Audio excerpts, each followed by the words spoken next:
HUT Bayangkara ke-78 tahun 2024, Polda Aceh menggelar beragam kegiatan untuk menyambut Hari Bayangkara yang diperingati setiap tanggal 1 Juli. Pada HUT Bayangkara 2024 ini, Polda Aceh kembali menggelar perhelatan Bayangkara Fest yang dipusatkan di Taman Ratu Safiatuddin atau Komplek PKA Banda Aceh dari tanggal 5 hingga 8 Juli 2024. Festival yang berlangsung selama 4 hari itu menggelar berbagai kegiatan seperti zikir akbar, pentas seni, pameran budaya dari 23 kabupaten kota, expo, pameran alutsista, bazar UMKM, dan masih banyak lainnya.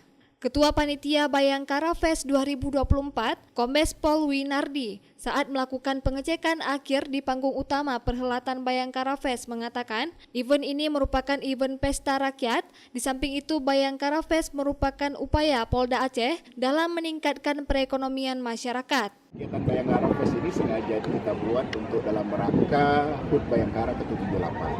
Jadi Bayangkara Fest ini merupakan acara panggung rakyat yang berisikan pentas seni, kemudian bazar UMKM, dan juga kita tambahkan ada zikir akbar dan juga pentas parade artis nasional.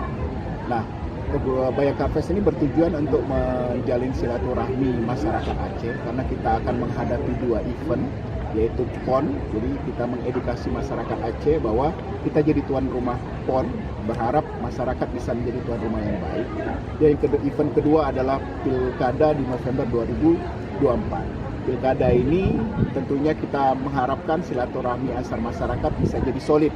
Walaupun dia berbeda pilihan, tetap merupakan satu saudara.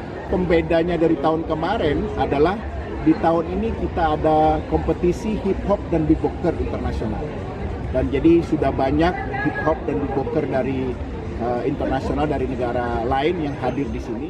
Winardi menambahkan, ada sekitar 100 pelaku UMKM yang akan menawarkan berbagai produk unggulan mereka di masing-masing stand UMKM. Jelang pembukaan Bayangkara Fest 2024 yang dijadwalkan akan berlangsung pada Jumat 5 Juli 2024 malam ini, progres kesiapan pergelaran Bayangkara Fest 2024 sudah mencapai kesiapan 100%. Dari Banda Aceh, Lala Nurmala melaporkan untuk Puja TV Aceh.